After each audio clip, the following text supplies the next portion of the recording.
வணக்கம். செட்டிநாடு நண்டு குழம்பு எப்படி வைக்கிறேன்னு பார்க்கலாம்.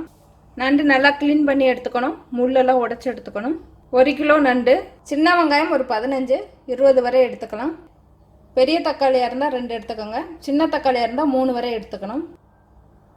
5 பச்சை மிளகாய், கருவேப்பிலை தேவையான அளவு, எலுமிச்சை அளவு புளி அந்த மாதிரி ஊற வச்சுக்கணும். 1/2 டீஸ்பூன் மஞ்சள் தூள், மிளகாய் தூள் காரத்துக்கு தேவையான அளவு சேர்த்துக்கலாம். இந்த கரண்டி அளவில் 2 கரண்டி எடுத்திருக்கேன். மல்லித்தூள் இந்த கரண்டி அளவில் 3 கரண்டி எடுத்திருக்கேன். தாளிக்க வெந்தயம், சோம்பு, தேவையான அளவு உப்பு, தாளிக்க நல்லெண்ணெய் கொஞ்சம் அதிகமாக சேர்த்துக்கலாம். நண்டுக்கு மசாலா அரைக்கிறதுக்கு இந்த கரண்டியெல்லாம் 1 கரண்டி மிளகு எடுத்திருக்கேன். 3/4 கரண்டி சோம்பு, பூண்டு 6 பல், தேங்காய் அரை மூடி, மிளகாய் கீரி எடுத்துக்கணும். தக்காளி வெங்காயம் இந்த மாதிரி நறுக்கி எடுத்துக்கலாம். வெங்காயம் இந்த மாதிரி குண்டு குண்டாக நறுக்கணும். மசாலா பச்சை அரைச்சி எடுத்துக்கணும். ரொம்ப நைஸாக அரைக்க வேண்டாம். இந்த மாதிரி அரைச்சி எடுத்துக்கினா போதும். புளி கரைச்சி எடுத்துக்கணும். நல்லெண்ணெய் சேர்த்துக்கலாம். வெந்தயம் சோம்பு சேர்த்துக்கலாம். சோம்பு பொரிஞ்சதும் பச்சை மிளகாய் சேர்த்துக்கலாம்.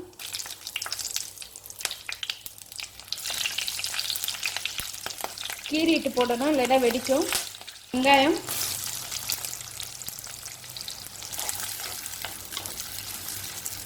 கருவேப்பிலை சேர்த்து வதக்கணும்.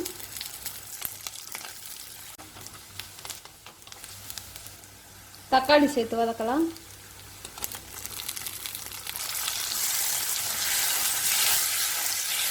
தக்காளி நல்லா கரையணும்.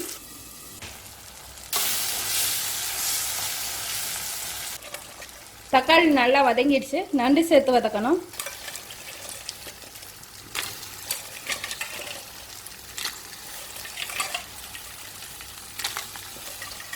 நண்டு வாங்கையில் அழுத்தி பார்த்து வாங்கணும்.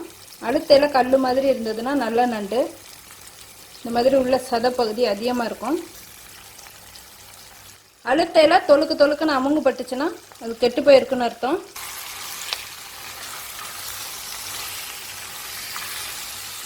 இந்த காலெலாம் தனியாக பிச்சு போட்டு குழம்பு வைக்கலாம். இந்த கடையில் க்ளீன் பண்ணனால அதிலே வச்சு க்ளீன் பண்ணியிருக்காங்க.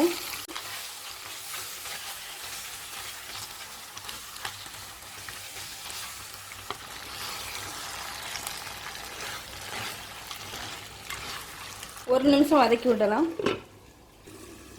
இடையிடையே கிளறி விடணும்.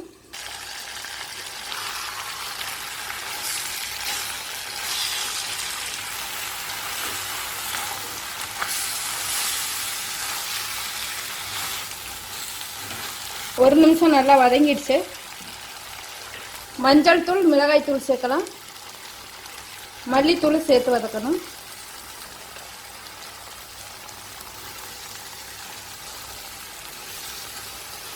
தண்ணி சேர்த்துக்கலாம். 3 டம்ளர் அளவு தண்ணி சேர்த்துருக்கேன். ரொம்ப தண்ணியாக இருக்கக்கூடாது குழம்பு. தேவையான அளவு உப்பு,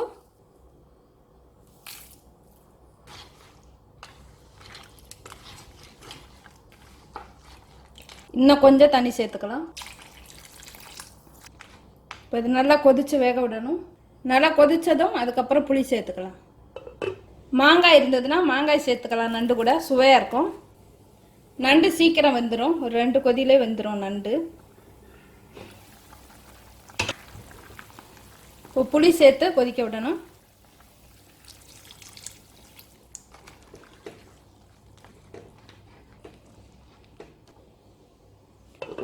ரொம்ப தண்ணியை சேர்த்துட்டிங்கன்னா அந்த மாதிரி திறந்து வச்சு கொதிக்க விடுங்க. இல்லைன்னா மசாலா அதிகமாக சேர்த்துக்கணும். இதை அழுத்தி பார்க்கல நண்டுக்கு மேலே இருக்கணும் தண்ணி. அரைச்சி வச்சுருக்க மசாலா சேர்த்துடலாம்.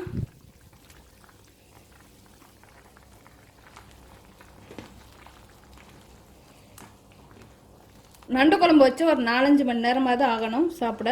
அப்போ தான் நல்லா சுவையாக இருக்கும். உடனே சாப்பிட்டோம்னா சுவை தெரியாது. கொஞ்சம் குழம்பு அதிகம் வேணும்னா 3.5 டம்ளர் அளவு சேருங்க. இல்லைன்னா 3 டம்ளர் அளவு சரியாக இருக்கும். அதுக்கு மேலே தண்ணி சேர்க்க வேண்டாம். இந்த மிளகோட காரம் நண்டில் சேர்கிற அளவு கொதிக்க விடலாம். நண்டு குழம்புக்கு மிளகு அதிகமாக சேர்க்கணும். காரம் அதிகமாக இருக்குன்னு நினச்சிங்கன்னா மிளகாய் தூளை கம்மியாக சேர்த்துக்கோங்க.